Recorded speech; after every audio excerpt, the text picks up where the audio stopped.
Hola, mi nombre es Samuel Orrico, pastor de Nova. Nova es una iglesia cristiana en Jalapa, Veracruz, y nuestro propósito principal como iglesia es reunirnos alrededor de la palabra de Dios. Creemos que Dios a través de su palabra es como transforma a su pueblo. Nos llama a creer, a arrepentirnos, a amar lo que antes aborrecíamos, a aborrecer lo que antes amábamos. Y entonces, antes de empezar con esta prédica, déjame recordarte un par de cosas. El propósito principal para subir estas predicaciones en línea es para aquellos comprometidos con una iglesia local que no pudieron asistir por cualquier razón a su iglesia este domingo. Estas predicaciones son un recurso para nosotros, para poder crecer, para poder escuchar la palabra de Dios. Sin embargo, creemos que un cristiano no puede existir sin una iglesia.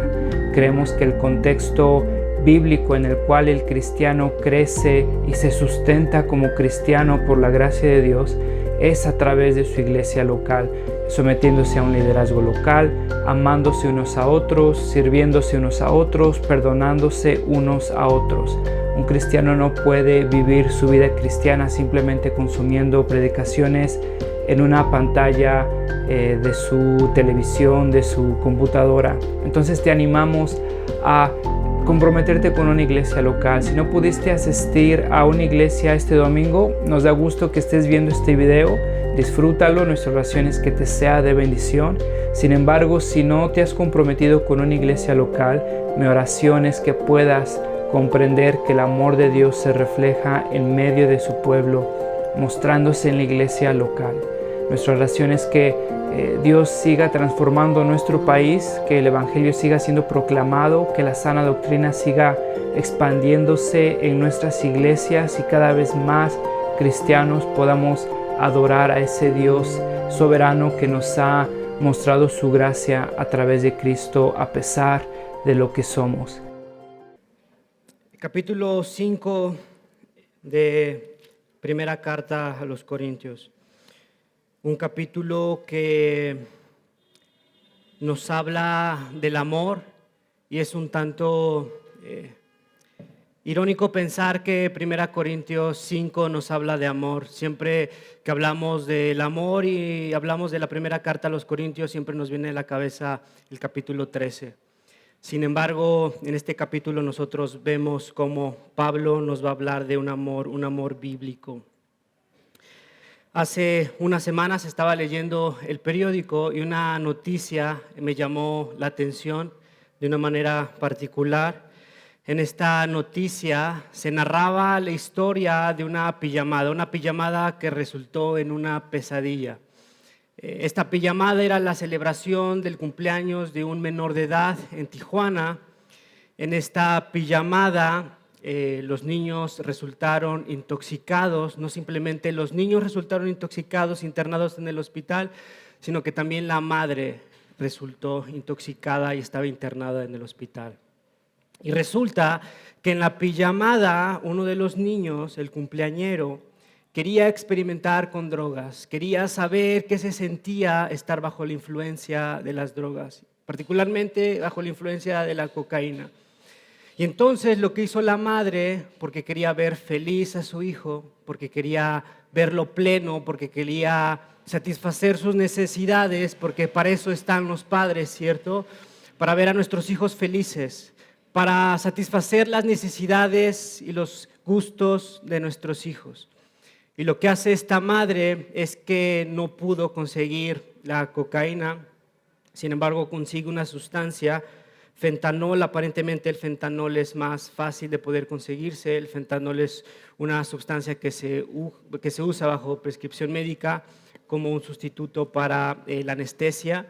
Esta madre consigue el fentanol, los niños están celebrando en la pijamada con fentanol, las cosas van obviamente mal, los niños terminan intoxicados, la madre que estaba celebrando con ellos termina intoxicada. Ahora los niños, aparentemente alrededor de 10 niños menores de edad, la madre, están internadas en un hospital. Y nosotros nos tendríamos que preguntar, ¿cuál fue la razón por la cual la madre hizo esto? ¿Cuál fue la razón por la cual la madre consiguió esa sustancia para poder crear una pijamada divertida. Y la sociedad nos va a decir que la madre amaba a su hijo, ¿cierto? La madre amaba a su hijo tanto que le dio lo que él quería. Trató de satisfacer sus necesidades. Creó un ambiente seguro en el cual iba a poder experimentar él con sus amigos, estar bajo la influencia de algún tipo de droga. La sociedad nos va a decir que la madre reflejó su amor dándole lo que el niño necesitaba. Porque es lo que la sociedad nos dice.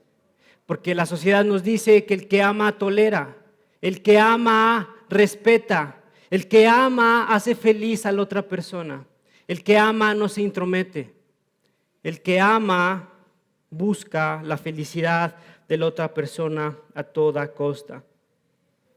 Podríamos preguntarle a la madre y nos dirá lo mismo. Es que yo simplemente quería ver a mi hijo feliz, quería ver a mi hijo pleno, quería que mi hijo experimentara porque lo amo.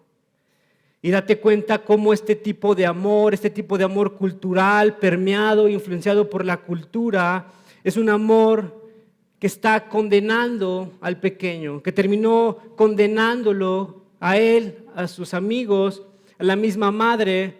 Ahora esta madre enfrenta cargos penales después de ser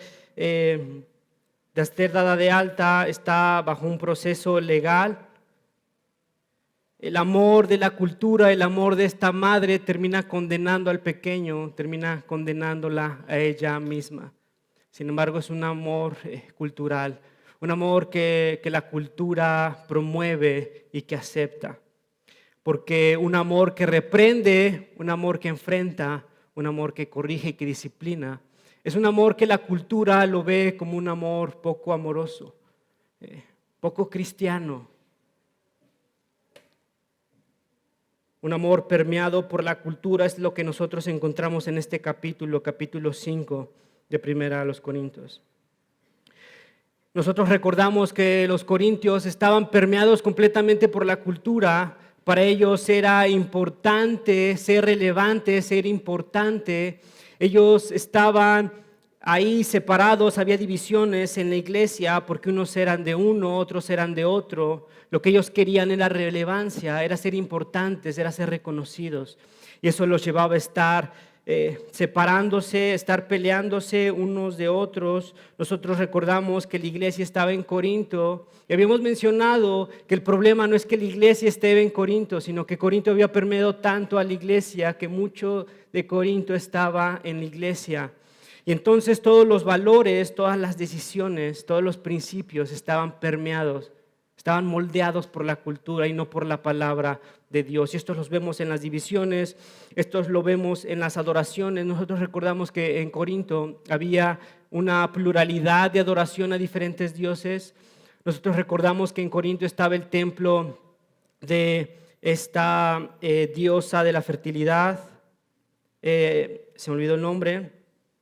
Y entonces había una pluralidad de adoración, había diferentes dioses y la cultura nos decía que entre más dioses adorabas, más espiritual eras. Entre más dioses tenías, más espiritual eras. Había profetisas que eran prostitutas prácticamente, las cuales entre más prostitutas te acostabas, más espiritual eras porque más sacrificios estabas haciendo a Afrodita, que era esta diosa. Y entonces la cultura nos estaba diciendo que la espiritualidad se basa en cuántos dioses tenías, en lo que hacías para esta multitud de dioses. La cultura nos decía que más espiritual eras, más relaciones tenías con estas prostitutas. ¿Te das cuenta? La cultura está moldeando a la iglesia, ha permeado los principios de la iglesia y esto se ve reflejado en cómo los corintios están reflejando, cómo están interpretando el amor, porque esta iglesia está interpretando el amor como este amor completamente cultural, un amor que permite, un amor que tolera, un amor que celebra. Versículo 1 de nuestra porción. Pablo se dirige a la iglesia: ya es del dominio público que hay entre ustedes un caso de inmoralidad sexual, que ni siquiera entre los paganos se tolera. a saber que uno de ustedes tiene por mujer a la esposa de su padre. Y quiero que observes esto. Pablo se dirige al hombre, solo se dirige a la mujer, a la madre, a la esposa del padre en este versículo, probablemente porque esta mujer ni siquiera era creyente. Probablemente, muy seguro, porque esta mujer ni siquiera se congregaba en la iglesia. Sin embargo, Pablo enfrenta este pecado y se dirige al hombre y menciona al hombre. Hay uno de ustedes que pertenece a la iglesia, que se dice a sí mismo cristiano, que tiene a la mujer de su padre. Y esto era bastante grave. Estamos hablando de incesto, estamos hablando de una relación, de una inmoralidad sexual que ni siquiera, Pablo dice, ni siquiera es aceptable entre los paganos. Y ponte a pensar en esto. El estándar de Corinto era bastante bajo, era deplorable. Sin embargo, Pablo nos está diciendo que ni siquiera en la misma ciudad, que ya está bastante corrompida, ni siquiera esto es aceptable. Lo que está haciendo este hombre es bajo, de lo más bajo, de una ciudad bastante corrompida. ¿Te das cuenta? Ni siquiera entre los paganos esto se tolera. Y tienes que estar de acuerdo conmigo, esto es bastante grave. Este pecado, esta inmoralidad sexual es bastante grave. Sin embargo, Pablo aborda esto no como si fuera lo más grave, que sí es grave, quiero mencionarlo. Sin embargo, para Pablo, lo más grave en el versículo 2 es la manera en que esta iglesia está reaccionando. Versículo 2. Y de esto se sienten orgullosos. El pecado es grave. Sin embargo, la manera en que están reaccionando es peor. De esto se sienten orgullosos. ¿Por qué? Porque los corintios se sienten orgullosos, se están jactando en cómo ellos están reaccionando. Porque esta iglesia está siendo tolerante. Esta iglesia está respetando. Esta iglesia nos está intrometiendo. Esta iglesia está celebrando esta inmoralidad sexual, esta relación que ni siquiera en la sociedad es aceptable. ¿Por qué? Es que esta iglesia se está jactando y está celebrando. Muy probablemente porque la iglesia se siente orgullosa de que han logrado amar de una manera más pura. De una manera que perdona, de una manera que tolera, de una manera que no confronta, de una manera que está celebrando el mismo pecado. En otras palabras, la iglesia en Corinto está diciendo que hemos encontrado una mejor manera de amar. ¿Saben cuál es? Tolerando, respetando, no juzgando, sino amando como nosotros nos gustaría ser amados. Que respeten nuestras decisiones, que no se metan en mi vida. Hemos encontrado una mejor manera de amar. Esta manera de amar es una manera permeada por el mundo, la cual llenaba de jactancia a estos corintios. Están celebrando esta relación, probablemente asistieron a la unión de estas dos personas, probablemente los han felicitado, han festejado, porque están amando. Porque ¿quién somos nosotros para juzgar? ¿Quién somos nosotros para condenar? Porque Jesús nos mandó a amar, ¿cierto? Y entonces nosotros amamos a este hermano permitiendo esa relación, no confrontando. Sin embargo, este tipo de amor es un amor cultural, un amor no bíblico. Y este amor está condenando a estos hermanos. Este amor está condenando a estos hermanos, está condenando a este hombre y está condenando a esta iglesia. Y es por eso que Pablo está enfrentando esta situación como la va a enfrentar. Porque él sabe las consecuencias de esta relación, él sabe las consecuencias de permitir una inmoralidad sexual.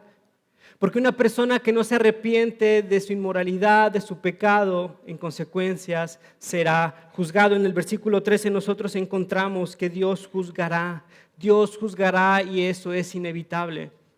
Pablo sabe la realidad de esa situación y por eso se atreve a confrontar a esta iglesia, a estos hermanos. Y esta confrontación es un reflejo del amor que Pablo tiene por esta iglesia. Un amor bíblico, un amor permeado por las Escrituras, un amor completamente diferente a cómo los corintios estaban amando. Completamente diferente, radicalmente diferente, date cuenta. Lo que va a hacer Pablo es confrontar, es advertir, es reprender, algo que los corintios no estaban haciendo. Ellos estaban celebrando, felicitando, formando parte de esta relación. Versículo 2, segunda parte. ¿Qué más bien no deberían haberse lamentado de lo que ha sucedido? ¿Qué no más bien tendrían que haber expulsado de entre ustedes al que hizo tal cosa? ¿Qué hacen celebrando?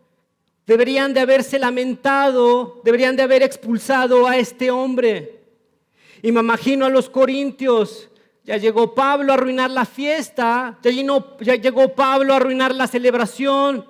Qué amargado, qué hostil, qué poco bíblico, qué poco amoroso, porque no está amando. No se dice cristiano, no se dice que predique el evangelio de la gracia. Sin embargo, ahorita está enfrentando, está condenando y le está pidiendo a la congregación que expulse a este hombre de la iglesia. ¿Dónde está tu cristianismo, Pablo? ¿Dónde está tu amor? ¿Dónde está la gracia que tanto predicas? ¿Te das cuenta? Me imagino a los corintios cuestionando el amor de Pablo. ¿Sabes por qué? Porque los corintios estaban tan permeados por el amor cultural que para ellos amar era sinónimo de permitir, de tolerar, de no intrometerse en la vida de estas personas, porque al final de cuentas el amor ha ganado, ¿cierto? Al final de cuentas son felices juntos. Fue inevitable, se dio, no se pudo hacer nada. Ahora, ¿qué más da? Pues vamos a celebrar. Vamos a formar parte de esta relación. Sin embargo, el amor radical de Pablo, el amor influenciado por las Escrituras, un amor bíblico, confronta, advierte y reprende. Ustedes deberían estarse lamentando de esta relación y deberían de haber expulsado a este hombre de la iglesia. En otras palabras, la iglesia en Corinto no estaba haciendo lo que debe de hacer, que era cuidar el testimonio de Cristo, cuidar el testimonio del cristiano y cuidar el testimonio de la iglesia. Esta iglesia no estaba amando de una manera bíblica, estaba amando de una manera cultural. Ellos no estaban haciendo por lo cual habían sido llamados a proteger el testimonio. Sin embargo, Pablo en el versículo 3 nos dice, yo ya he juzgado como si estuviera presente al que cometió este pecado. En otras palabras, si ustedes como iglesia no están cuidando, no están confrontando, no están reprendiendo a este hombre, no significa que no hay juicio. Si ustedes no están haciendo su chamba, no significa que Dios no ha juzgado. Dios ya ha juzgado, yo ya he juzgado. Ahora expúlsenlo, porque ese es mi dictamen. Expulsen a este hombre de la iglesia. Esta es la manera en cómo Pablo está amando. Versículo 5. Entreguen este hombre a Satanás. Expúlsenlo y entreguen este hombre a Satanás. ¿Cómo, Pablo, estás amando, nos estás diciendo que amen a este hombre y tú vienes y lo expulsas y tú vienes y pides que entreguemos a este hombre a Satanás? ¿Dónde está tu amor, Pablo? ¿Dónde está esa gracia de la que tanto predicas? Y el problema, te lo repito, este era amor permeado por la cultura. Este amor que solo habla de gracia y de amor, pero que no contempla la justicia y la santidad de Dios. Un amor deformado, un amor cultural y un amor poco bíblico, nada bíblico. Me imagino de nuevo a los corintios preguntándose, oye Pablo, ¿qué estás haciendo? ¿Estás pidiendo que entreguemos a este hombre a Satanás? Lo que ellos necesitan después de haber pecado es que lo abracemos, es que lo comprendamos, es que sequemos sus lágrimas, pobre hombre. Pablo, ¿no te das cuenta que este hombre se dice a sí mismo ser cristiano? ¿No te das cuenta que este hombre forma parte de la iglesia? Lo que necesita este hombre es ser abrazado y ser consolado. Y Pablo, en otras palabras, dice, precisamente por eso este hombre necesita ser expulsado. ¿No se dan cuenta? Porque este hombre se dice a sí mismo cristiano y está viviendo en impenitencia. Está viviendo en un pecado que es grave, que es impenitente y que es público. Este hombre está dañando el testimonio del cristiano, está dañando el testimonio de Cristo y está dañando el testimonio de la iglesia. Este hombre en este momento no necesita ser abrazado después de haber pecado. Lo que este hombre necesita es ser confrontado, ser entregado a Satanás, y tenemos que entender qué significa ser entregado a Satanás y por qué Pablo lo pide. Y quiero contarte 3 ejemplos que nosotros encontramos, 4 ejemplos que nosotros encontramos en las Escrituras de lo que es ser entregado a Satanás. Y comenzamos por Job, capítulo 1, versículo 12. ¿Te acuerdas, Job? Un hombre de Dios, un hombre moralmente correcto. ¿Y te acuerdas lo que le pide Satanás a Dios? Dame a Job porque él te alaba y él es fiel contigo porque su vida es completamente cómoda. Y entonces Satanás le pide a Dios que le entregue, que deje a Job en sus manos. Y vemos cómo Dios de una manera soberana le permite a Satanás tener a Job en sus manos. Capítulo 1, versículo 12. Dijo Jehová a Satanás, he aquí, todo lo que tiene está en tu mano. Tenlo. Ahí está Job. Ten a Job. Y nosotros recordamos lo que le pasó a Job. Perdió su casa, perdió su familia, perdió su ganado, perdió absolutamente todo, su mujer, sus amigos, enfermo en un charco, lamentándose, levantando su puño en contra de Dios, cuestionando la sabiduría de Dios. Segundo ejemplo, Pedro. ¿Te acuerdas? Pedro había prometido seguir a Dios hasta el final, a Jesús hasta el final. Había prometido no negarlo. Lucas 22, versículo 31, Jesús le dice a Pedro, Simón, Simón, mira que Satanás me ha pedido zarandearlos a ustedes como si fueran trigo. Y ¿sabes qué? Serás zarandeado. Estarás en las manos de Satanás y serás zarandeado. ¿Y te acuerdas lo que pasó con Pedro? Pedro niega a nuestro Señor 3 veces. Su fe fue probada, fue hallado, reprobado. Pedro en manos de Satanás. Nuestro tercer ejemplo, Pablo en 2 Corintios, versículo 12, capítulo 7. Y para que la grandeza de las revelaciones no me exaltase desmedidamente, me fue dado un aguijón en mi carne, un mensajero de Satanás para que me bofetee, para que no me enaltezca en sobremanera. Y nosotros recordamos la vida de Pablo, un apóstol viviendo en carencia, viviendo en enfermedad probablemente, un apóstol que no pudo hacer esos viajes misioneros que él quería hacer, predicar la palabra de la manera que él la quería predicar, viviendo en necesidad, en dolor, en aflicción. Y quiero que te des cuenta qué es lo que produjo que Dios entregara a estos hombres a Satanás. ¿Qué es lo que produjo que Dios le permitiera a Satanás y cómo Dios en su soberanía utiliza a Satanás como una herramienta para el bien de los suyos? Para el bien de los suyos. Job, capítulo 42, versículo 5. Después de todo lo que vivió Job, después de que perdió todas sus riquezas, de que perdió a su esposa, que ni siquiera lo amaba, a sus amigos, que no eran tantos sus amigos, que quedó absolutamente solo. Capítulo 42, versículo 5.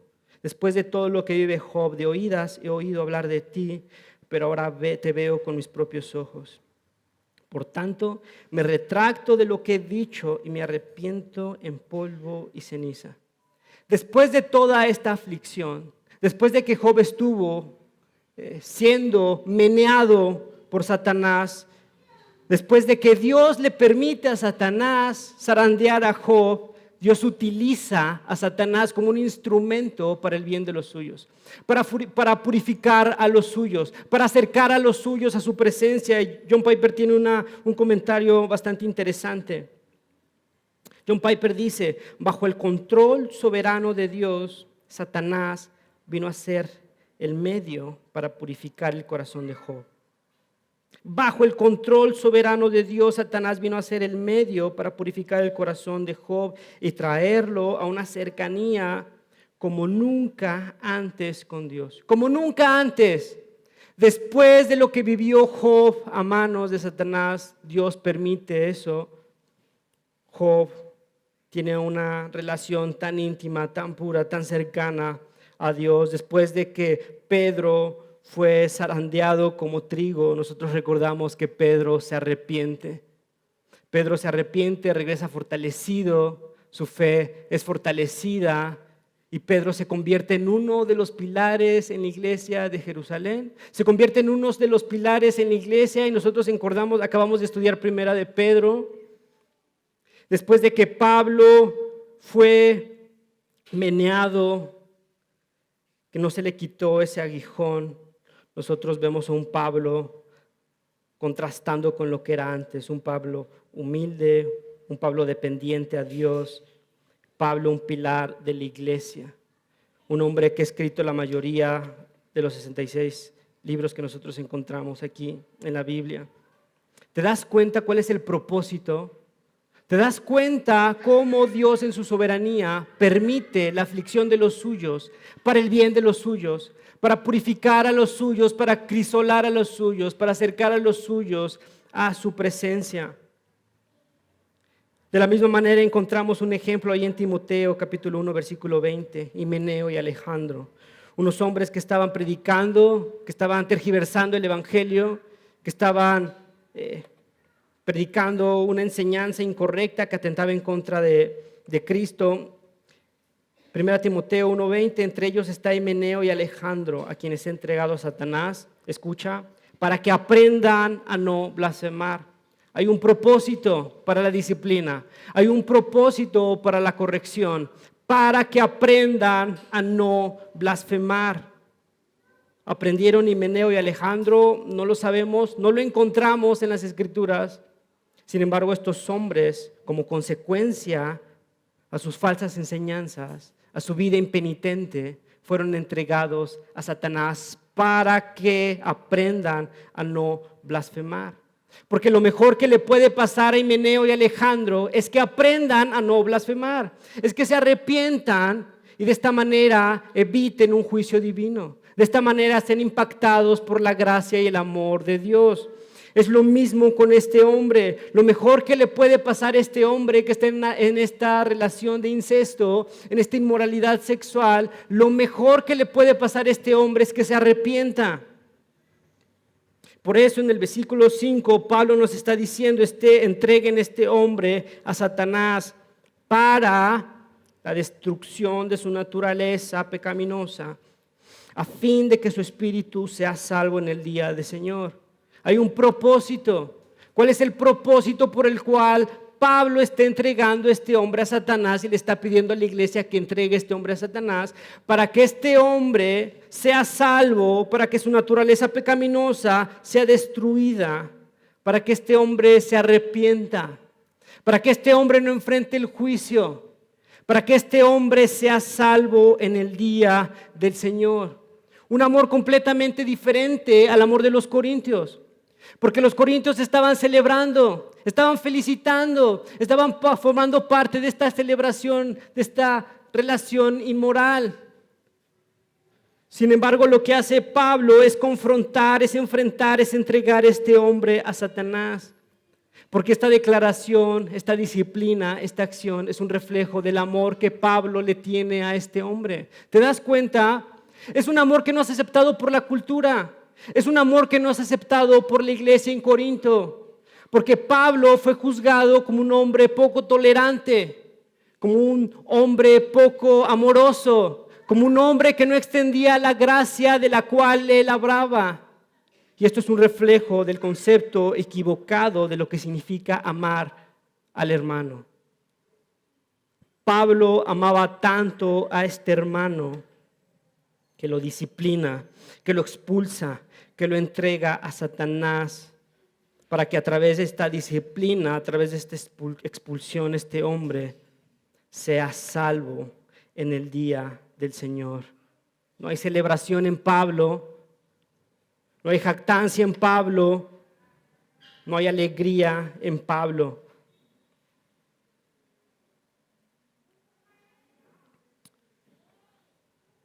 En este contexto y en este ejemplo de este hombre, Pablo les está diciendo: expulsen a este hombre, sáquenlo de la iglesia, que este hombre sufra las consecuencias de sus acciones.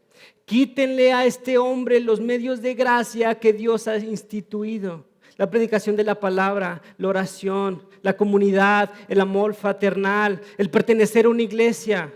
¿Cómo este hombre puede crecer espiritualmente? A través de los medios de gracia, a través de formar parte de una iglesia. Lo que está diciendo Pablo es: quítenlo de ahí. Y lo digo porque lo amo. Es drástico, pero lo amo. Quiero que este hombre se salve, quiero que este hombre se arrepienta, quiero que este hombre regrese fortalecido espiritualmente, o que sufra las consecuencias de su rebeldía y sea condenado. Esta acción es un reflejo que tiene Pablo a este hermano, es un reflejo del amor que tiene Pablo a esta iglesia. En el versículo 9, Pablo les dice: yo ya les he dicho que no se relacionen con personas inmorales. Por supuesto, no me refería a la gente inmoral de este mundo, ni a los avaros, los estafadores, idólatras. En tal caso tendrían ustedes que salirse de este mundo. No me refiero al mundo, no me refiero a los de afuera. Me estoy refiriendo que no se relacionen con los hombres. Versículo 11, quiero aclarar que no deben relacionarse con nadie que, llamándose hermano, sea inmoral, sea avaro, idólatra, calumniador, borracho o estafador. Con tal persona ni siquiera deben juntarse para comer. Pablo está haciendo referencia a este hombre impenitente, a este hombre que, llamándose cristiano, vive como un mundano. Esta persona que está pisoteando la sangre de nuestro Señor, diciendo que Cristo lo ha lavado con su sangre, que lo ha purificado con su sangre, y al mismo tiempo está viviendo en impenitencia, está viviendo en una relación inmoral, no se está arrepintiendo, se está jactando, está celebrando porque el amor ha vencido, porque debemos de respetar, porque no debes juzgar. Pablo les está diciendo: extirpen a este hombre de la iglesia, sáquenlo de la iglesia, porque este hombre no está arrepentido. Y tenemos que hablar de arrepentimiento. ¿Qué significa estar arrepentido? Hermano, estar arrepentido no son lágrimas. Estar arrepentido no es pedirlo, no es decir lo siento. Y no estoy en contra de las lágrimas ni de las disculpas, porque bien puede ser un reflejo de un arrepentimiento sincero. Pero ese no es un parámetro. El arrepentimiento no es un suceso, no es un evento. El arrepentimiento es un proceso que es juzgado por la iglesia. La iglesia, en teoría, si una persona ha formado parte de la iglesia, si una persona es conocida por la iglesia es quien conoce a estas personas. Una persona no se puede autodiagnosticar como arrepentido. De la misma manera que una persona no se puede autodiagnosticar como cristiano. Su testimonio es confirmado por la iglesia, por los hermanos que han caminado con él, que lo conocen, que lo han visto, que conocen su testimonio, que ven cómo reacciona. El arrepentimiento es un proceso que es confirmado por la iglesia. Si una persona se dice arrepentida, este arrepentimiento tiene que ser visto por la iglesia, tiene que ser tangible, tiene que ser visible. Un hermano no puede decir que está arrepentido y al mismo tiempo rechazar la disciplina de la iglesia. Hay incongruencias. Un hermano no puede decir: es que yo ya me arrepentí y nadie me perdona, ¿por qué no me perdonan? Hermano, necesitamos ver tu arrepentimiento. Necesitamos caminar contigo. Necesitamos ver si esas lágrimas son reales, si ese dolor es real, si verdaderamente te estás doliendo por la ofensa que le has hecho a Cristo o te estás doliendo por las consecuencias de tu pecado. Porque en 2 Corintios, capítulo 7, versículo 10, se nos habla de una tristeza del mundo. La tristeza que proviene de Dios produce arrepentimiento. esta tristeza del espíritu. La tristeza que proviene de Dios produce arrepentimiento que lleva a la salvación, la cual no hay de qué arrepentirse. Mientras que la tristeza del mundo produce la muerte. Hay una tristeza y es obvio. Una persona que es cachada en pecado, una persona que peca, va a decir lo siento, en el mejor de los casos, va a sentirse mal, va a llorar, pero eso no significa que eso sea inspirado y sea producto de un arrepentimiento. Puede ser un remordimiento, puede ser pasajero. Es por eso que el arrepentimiento es un proceso y este proceso se camina con la iglesia, es supervisado por la iglesia. Este hombre no se había arrepentido, este hombre está viviendo en una relación incorrecta, celebrando lo que no debería celebrar junto con la iglesia. Pablo, en amor a la iglesia, versículo 6, en amor a este hombre y en amor a la iglesia, los cuestiona. No se dan cuenta que de un poco de levadura hace fermentar toda la masa. Desháganse de la levadura, de esta vieja levadura, para que sean una masa nueva, panes sin levadura, como lo son en realidad. No se dan cuenta que este tipo de actitudes, este tipo de pensamientos, este concepto equivocado de lo que es amor está afectando y ha afectado a todos ustedes. Ahora ustedes están celebrando una relación que no deberían de celebrar. Están gozándose en una inmoralidad que ni siquiera es aceptada por la cultura en Corinto. ¿Se dan cuenta cómo han sido contaminados? Esta iglesia, así como la levadura, había fermentado completamente toda la iglesia. Estaba esta iglesia en descomposición. Esta iglesia estaba fermentada, estaba descompuesta. Y lo que Pablo está diciendo con esta ilustración es que necesitan quitar a la bacteria, necesitan quitar el pecado, necesitan extraer el problema, la impenitencia de este hombre. Es como un cáncer que está afectando todo el cuerpo entero. Y el tratamiento del cáncer es bastante agresivo. Hay sangre, hay dolor. Desde la perspectiva del cáncer, el tratamiento es muy doloroso. No es necesario. ¿Por qué me tienen que cortar? ¿Por qué me tienen que abrir? ¿Por qué me tienen que hacer esto? Sin embargo, el tratamiento, la intervención, la cirugía es para cuidar el cuerpo, para que este cáncer no se propague, para que este cáncer no contamine. Hay sangre, hay dolor, hay sufrimiento, de la misma manera que la expulsión, que la disciplina, que la confrontación al pecado no es agradable, es incómoda. Sin embargo, es el reflejo del amor que el cristiano le tiene al hermano. Es un reflejo del amor que el cristiano le tiene a la iglesia.